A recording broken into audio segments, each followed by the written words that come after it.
Thank you for taking this moment to breathe and to listen to what can change your life forever. My name is Ragna Zinikas, and I'm the founder of Starpreneurs TV, How to Dominate the Decade talk show, the creator of Coral Desk, and the founder of World Women Conference and Awards. My mission is to empower through education.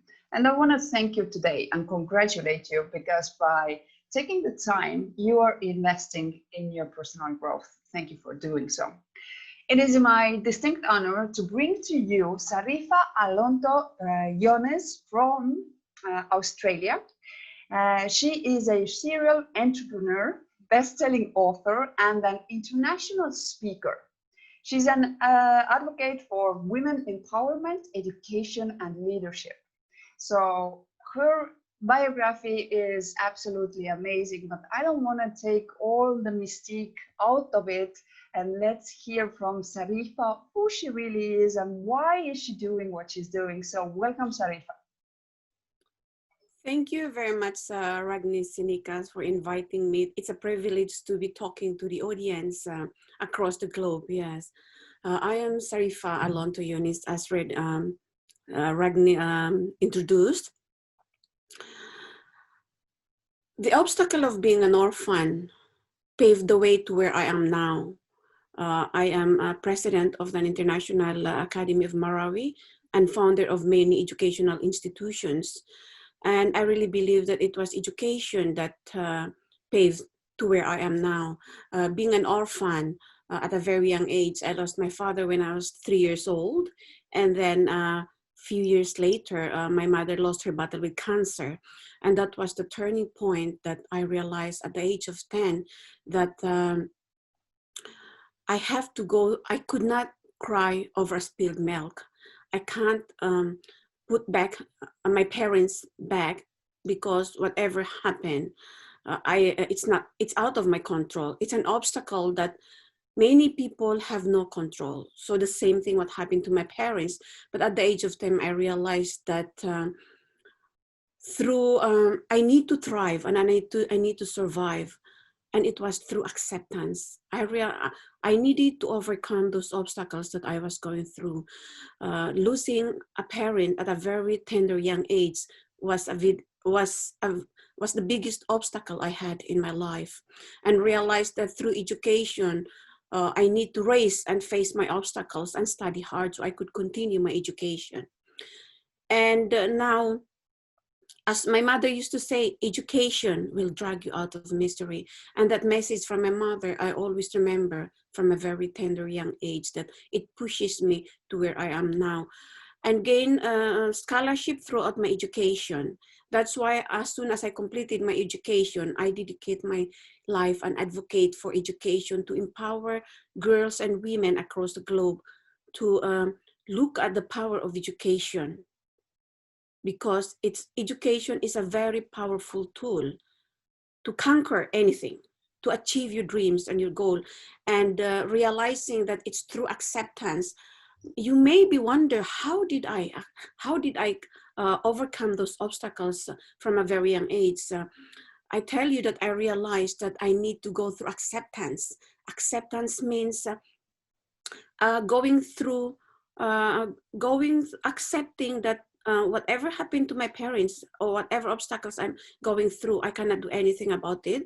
So I need to be very assertive, positive, creative, thankful, and grateful. So it was the gratitude in me, that lead me to where I am. And now acknowledging that losing parents, having an obstacles in life is a stepping stone to achieve and build your confidence and resilience. Yeah.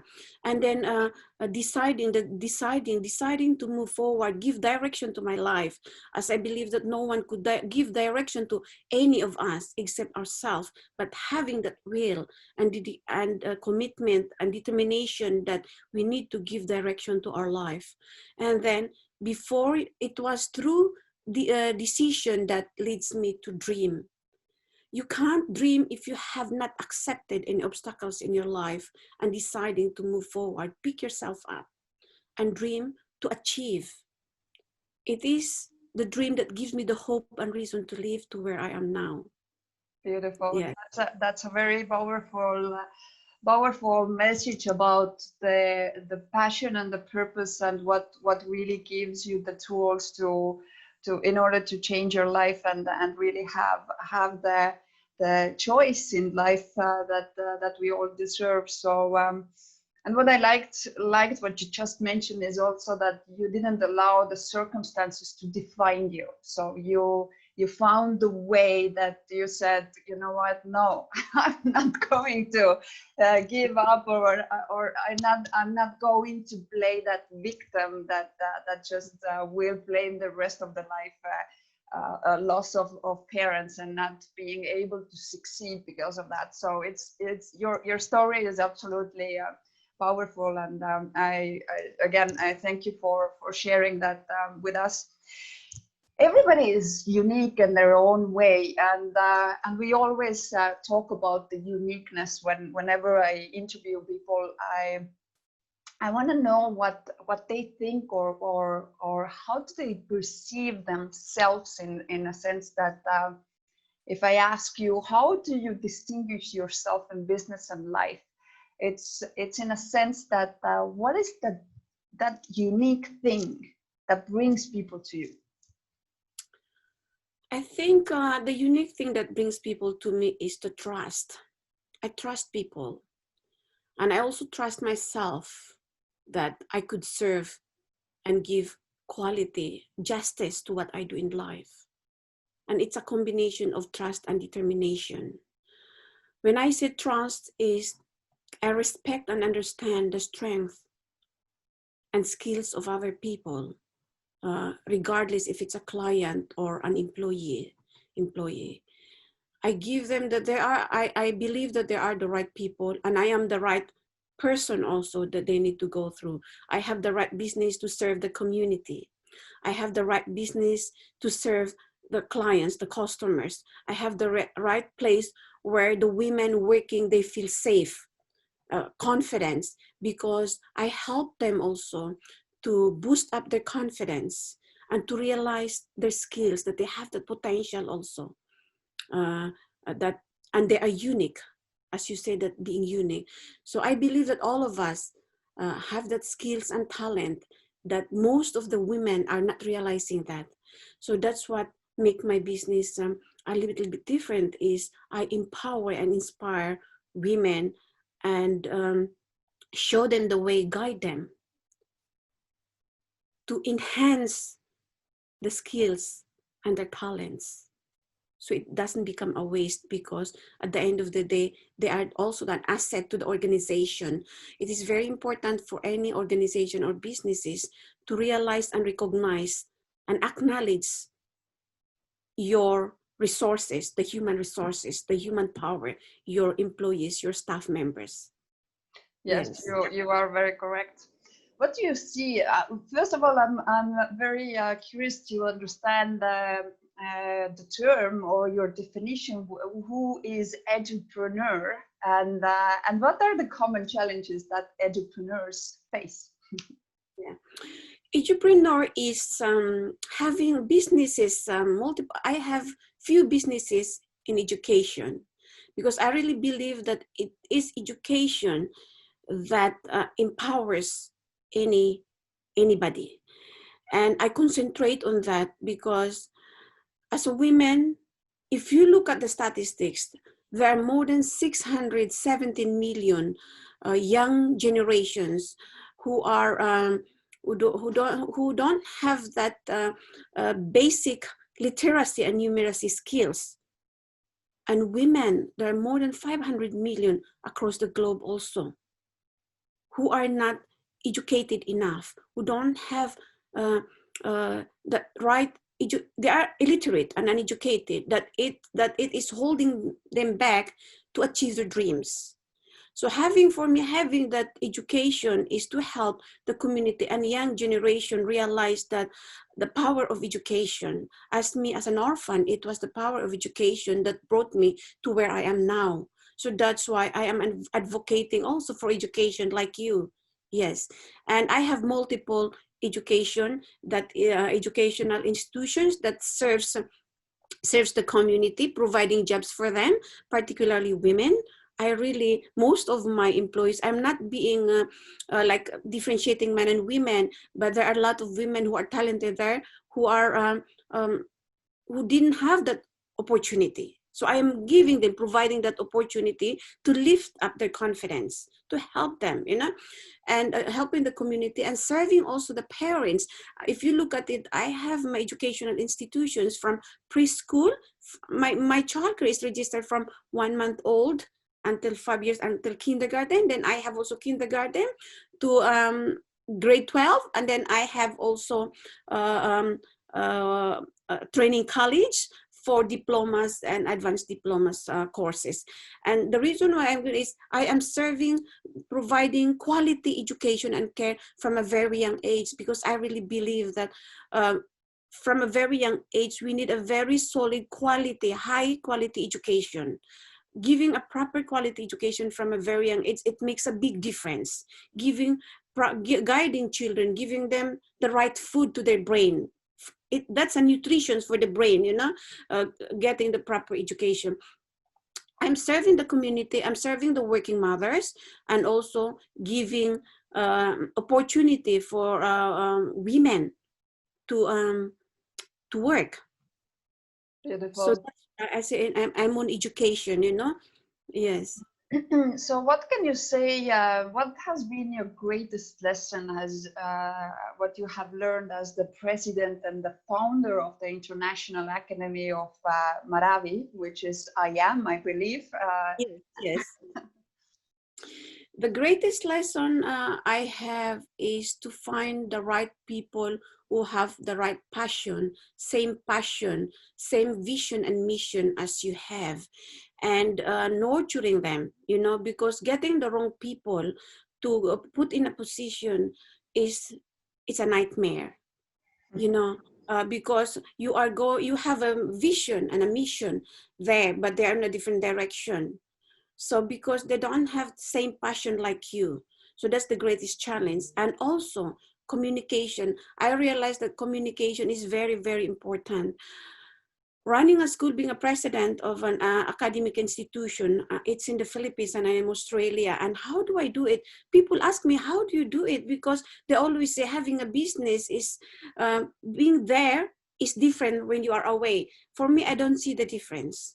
The main thing is I am providing the right tools, right guidance, proper guidance to the people, you know, the personnel, you know, my staff members, the employees, you know, communicating to them and listening to them, because listening is very important for me to understand what's going on there, so I can guide them properly. It doesn't matter if your business is you are in the same place where with your business. If you are not listening, that doesn't make any sense. You won't succeed. Yeah. Communicating to them every now and then when it's required, and listening what are the area that I need to help them, and giving them that love and nurture. I nurture them, I inspire them, I motivate them, so they grow. Most of them are women, they are young girls, so I am coaching them, uh, uh, uh, making them realize that each of them have a talent, and then I am helping to enhance the skills because they have the potential. I'm making them realize that they have potential and they are the right people that I trust. That's why they are there, and I help them to grow. That's amazing because first of all, you do all the work in Australia, and then you have all your roots all the way to Philippines to do so. It must be quite of a challenge itself, because it's we all know that to lead something which is far away in a sense is quite challenging, as we sometimes the communication can be really hard.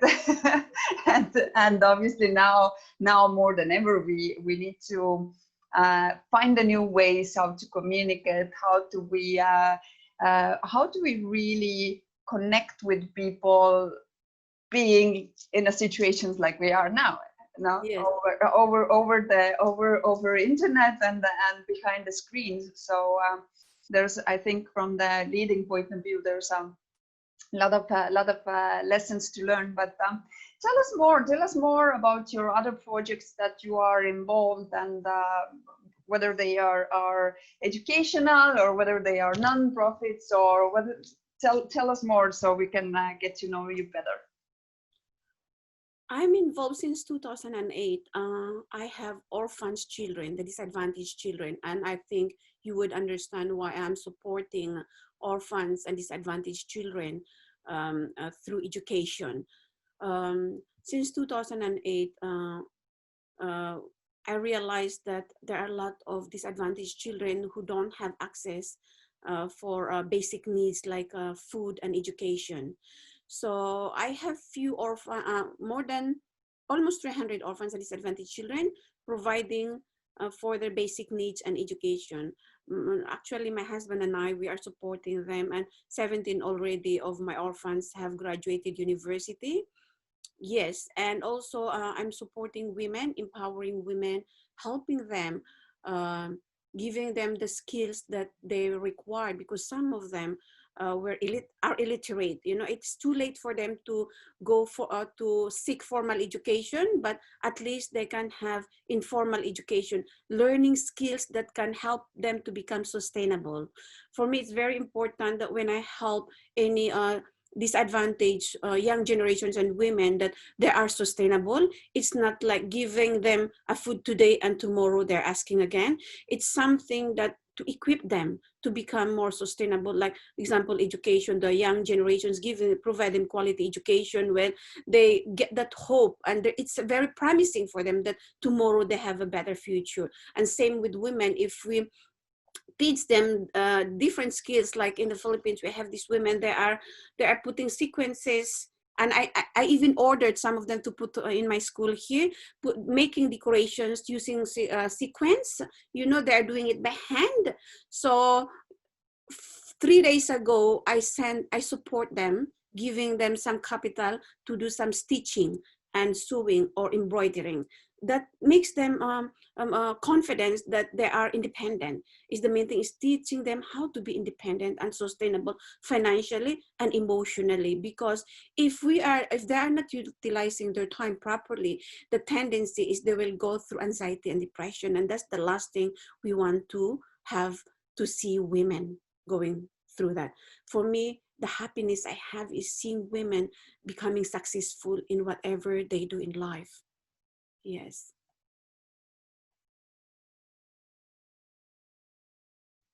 Sorry, that's a very beautiful purpose and very powerful purpose to have. So tell us, you have written a book, and you did it because of, not just because you wanted to write the book, but that serves a bigger cause. So tell us about the book and why did you really write the book? Yeah, thank you. This is my book, Love Your Obstacle. I'm not sure if you can see it properly. Yes. Yes.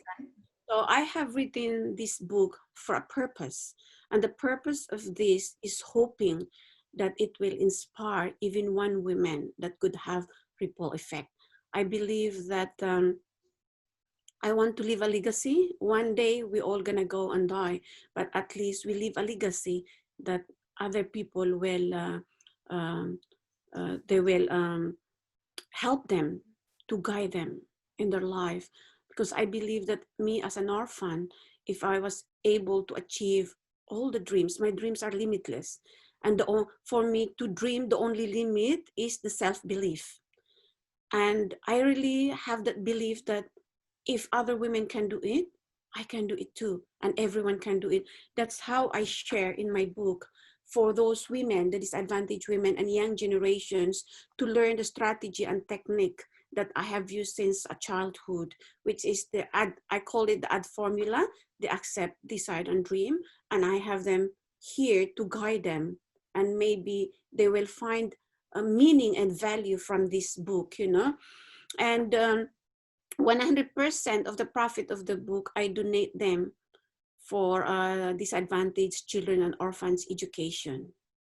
Yes, so whatever I sell, it's 100% going for a cause. Yeah, and Yeah, that's sorry. That's what I really like. Want that for the women to realize and see my story, that they may resonate and realize that they themselves also they can do it. This is to inspire them and empower them and educate them how to overcome and turn any obstacle into opportunities. I turn every single obstacle I have into an opportunity. That's why I am here now. And I see every obstacle as a challenge, that it always shapes me and it always teaches me lesson. And I want other women to realize and see that obstacles are there for reasons, for success. Exactly, they I grow call it us and make deposit. us. Yeah. Exactly. I say obstacle open opportunities. Beautiful.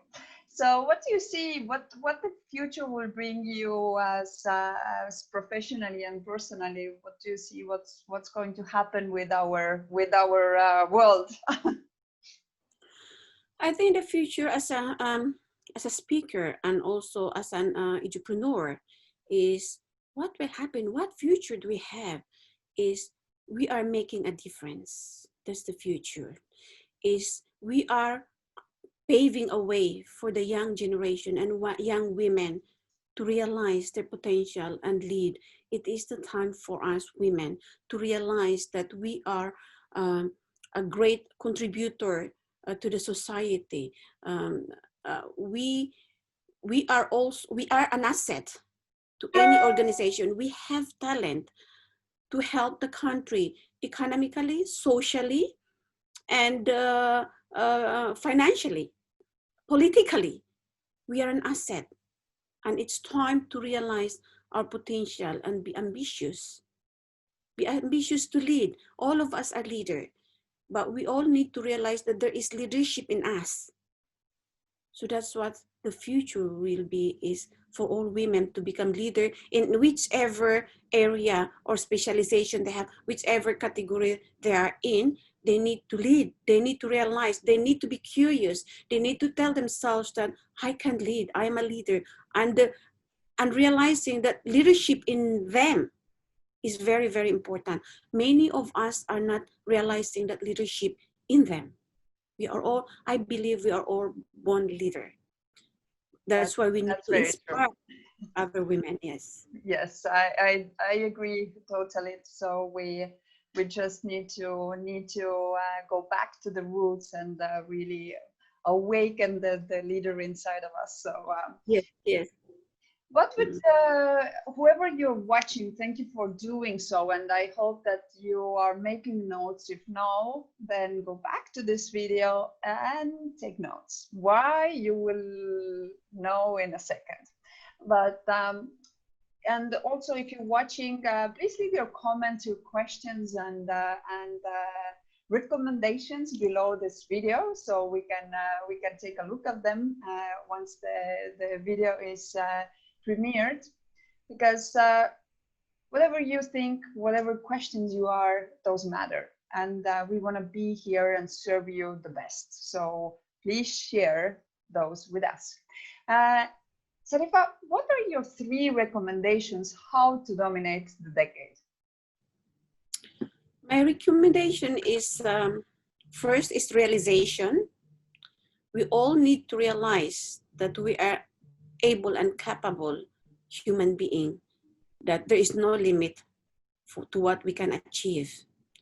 And self-belief, believing and being optimistic that nothing is impossible when you are willing to do things. So don't limit yourself. And third is also listening. Always listen to understand.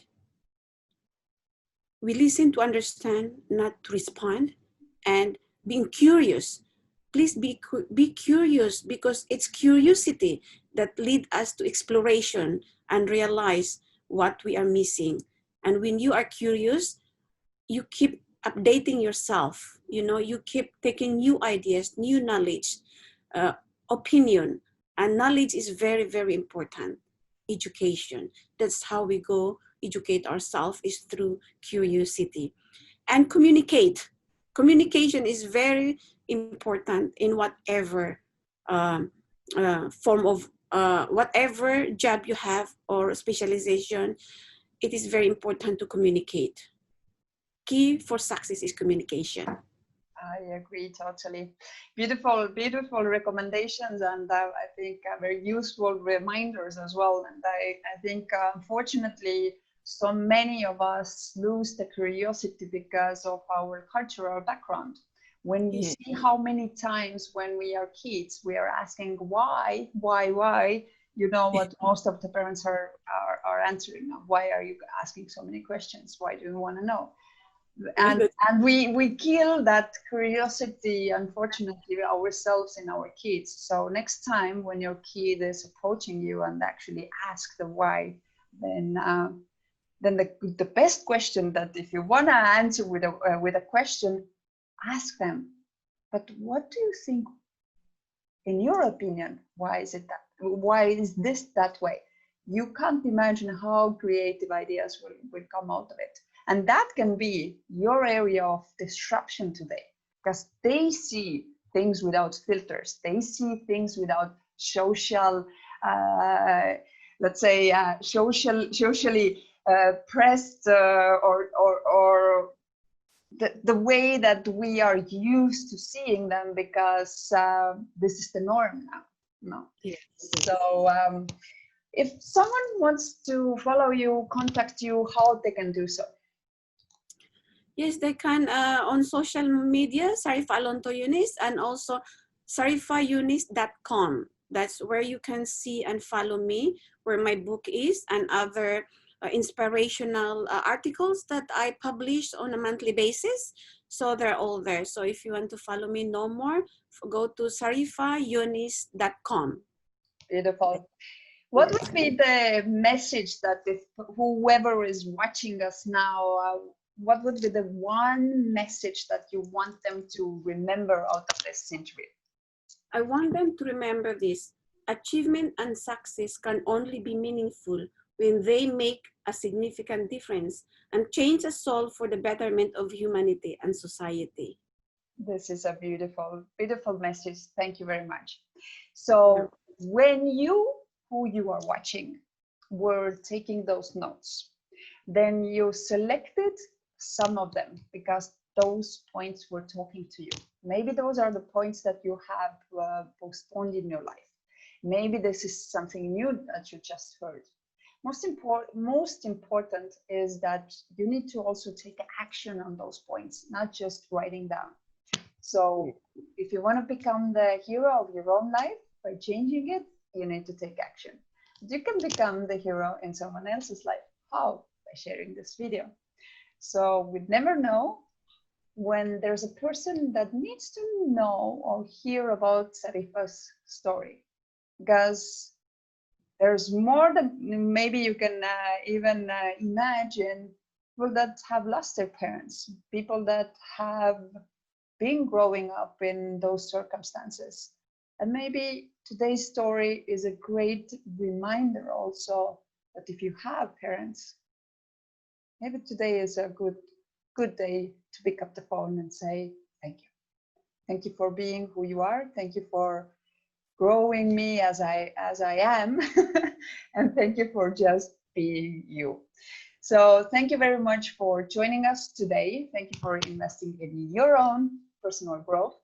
I will see you in our next episode. And Sarifa, thank you very much for joining us all the way from Australia. And we wish you a lot of success with all the entrepreneurial journey that you are doing. And truly amazing person. All the projects that you are doing, the Philippines, this is just incredible. And I wish that you will keep on doing it. And we are here to support you however we can. Thank you for joining us. Thank you very much, Ragni.